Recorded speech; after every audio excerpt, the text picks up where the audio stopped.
So this is Bournville train station. Lots of Bournville is painted in this purple, which many people will know as the Cadbury purple.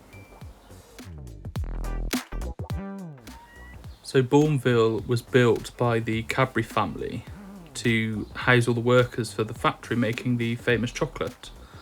It's a really lovely place, and if you're ever in the area, it's worth visiting. Lots of interesting architecture, and it was affectionately called the factory in the garden, or something along those lines. And walking around, it's very evident as to why. There's lots of green areas, lots of trees planted around, and big open spaces. It's a really lovely place, and I believe it was voted one of the best places to live in the UK. You could say that it's a real life Charlie and the Chocolate Factory setup, with the local community being heavily involved in the factory, and the factory being the centre of the area. There's lots of these panels dotted around to learn different parts of the history of the area and the factory, which is very interesting to stop and read. And of course I had to pop in to grab something, and being Matthew's birthday, it would be rude not to get it for Matthew.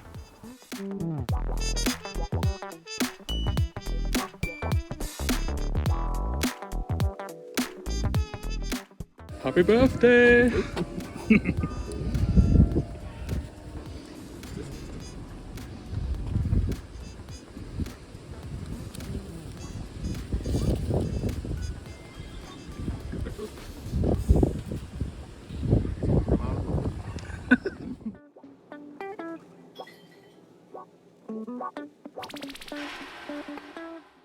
The area used to have its own bank, which I believe is now a dental surgery, and a small row of shops. Now the Cadburys were a Quaker family, so alcohol was actually banned from the whole area, and it wasn't that long ago that the sale of alcohol in Bournville was allowed again. The Cadbury brothers believed in supporting their workers, so they built things like a good school, bath houses, and lots of open spaces for recreational activities such as sport and just enjoying being outside, which would have boosted morale amongst the staff and singled him out as being quite the employer of the time. Would have been a really lovely place to live with the tree-lined roads and this sports pavilion, I believe this is.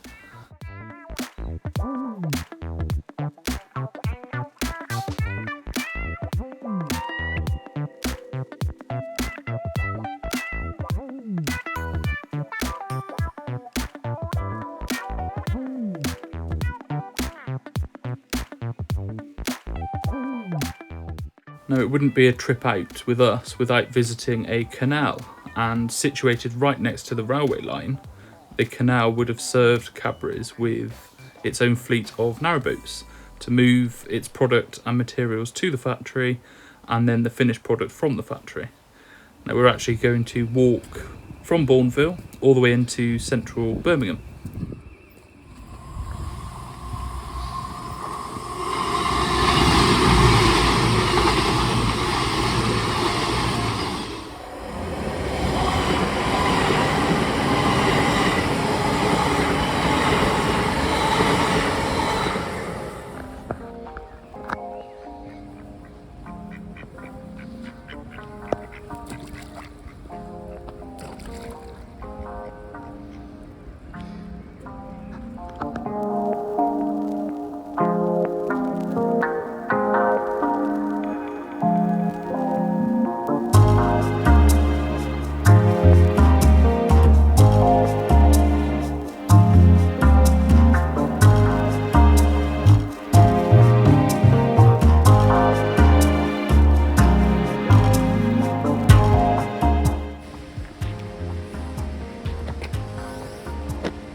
this is an aqueduct, and an aqueduct allows the canal to travel over a valley, over a river or a road to enable the boats to pass freely.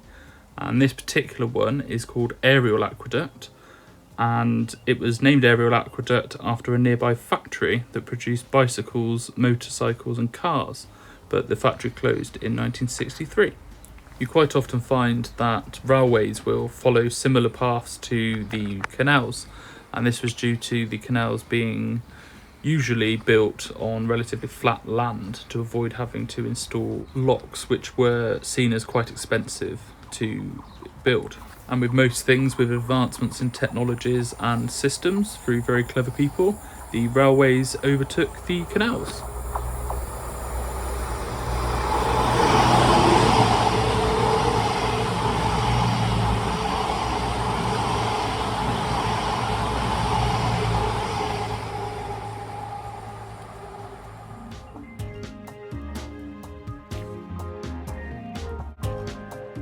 So we are now approaching Gas Street Basin, which is seen as the central point of the canal system in Birmingham. It opens up into wider bodies of water, which would have been hustling and bustling, with loading and unloading of narrowboats carrying all sorts of cargo from all over the country, really. But this particular canal we've walked along is the Worcester-Birmingham Canal, carrying cargo from Worcester to Birmingham. Of course, now the canals are largely wildlife havens and more leisure activities for kayakers, canoers, and of course, narrowboaters. In amongst all the modern buildings that surround the canals, you do see signs of the heritage as well, which is always lovely.